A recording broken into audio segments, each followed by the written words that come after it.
দর্শক, এই বিষয়ে আরো খবর জানাতে সরাসরি যুক্ত হচ্ছেন শরীয়তপুর প্রতিনিধি আবুল বাশার। বাশার, আশা করি শুনতে পাচ্ছেন। কুরবানির পশুর শেষ মুহূর্তের পরিচর্যা কেমন চলছে? খামারগুলোতে পশুর স্বাস্থ্যগত বিষয়টি কেমন দেখছেন? আফিফা, আপনাকে ধন্যবাদ। আপনার মাধ্যমে আমি দর্শকদের জানিয়ে রাখছি, আসন্ন ঈদুল আজহা উপলক্ষে শরীয়তপুরের পশুর হাটগুলো জমজমাট হয়ে উঠতে শুরু করেছে। একই সাথে পশুর খামারিরাও তাদের পশুগুলোকে কোরবানির জন্য প্রস্তুত রেখেছেন।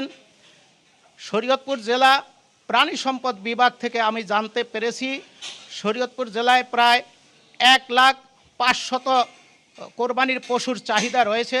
মাঠের অলরাউন্ডার আমি, আর ঘরের allrounder Tilex. Tilex toilet cleaner, clean মানেই টাইলক্স। যার অনুপাতে শরীয়তপুরে খামারিরা প্রায় 1,10,000 কোরবানির পশুর প্রস্তুত করে রেখেছেন।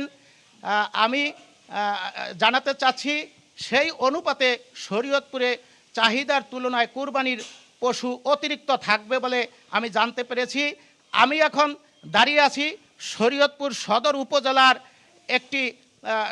সদর উপজেলার পূর্ব কোটাপাড়া খানবাড়ির একটি ডেইরি ফার্মের ভিতরে। এখানে এইটি শরীয়তপুরের সবচেয়ে বড় পশুর খামার বলে আমি জানতে পেরেছি। এই খামারে প্রায় 2 শতাধিক কোরবানির পশু প্রস্তুত রাখা হয়েছে। খামারের মালিকের সাথে আমি কথা বলে জানতে পেরেছি, ইতিমধ্যে এখানে 1/4 কোরবানির পশু খামারেই বিক্রি হয়ে গেছে এবং এখানে খামারের মালিক আমাকে জানিয়েছে যে তারা ওষুধ বা ট্যাবলেট খাইয়ে গরুকে মোটা তাজা করেন নাই। তারা স্বাভাবিক খাবার যেমন ভুসি, কুড়া এবং আলু এবং কাঁচা ঘাস খাইয়ে তারা এখানে গরু কোরবানির জন্য প্রস্তুত করেছেন। আমি যদি একটু হাটগুলোর কথা উল্লেখ করি, তাহলে বলতে হয় হাট বাজারে এখন যতই ঈদের দিন চলে আসছে ততই হাট বাজারে পশুর আমদানি বাড়ছে, তবে এখনও বেচা বিক্রি তেমনটা জমে ওঠে নাই।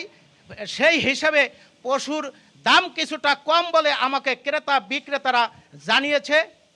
এই ছিল শরীয়তপুরের পশুর হাট ও খামার থেকে প্রাপ্ত তথ্য। আফিফা। বাশার, ধন্যবাদ আপনাকে। দর্শক, শরীয়তপুর থেকে আমাদের সঙ্গে যুক্ত হয়েছিলেন প্রতিনিধি আবুল বাশার। তিনি আমাদেরকে কুরবানির পশুর হাট সম্পর্কে জানাচ্ছিলেন।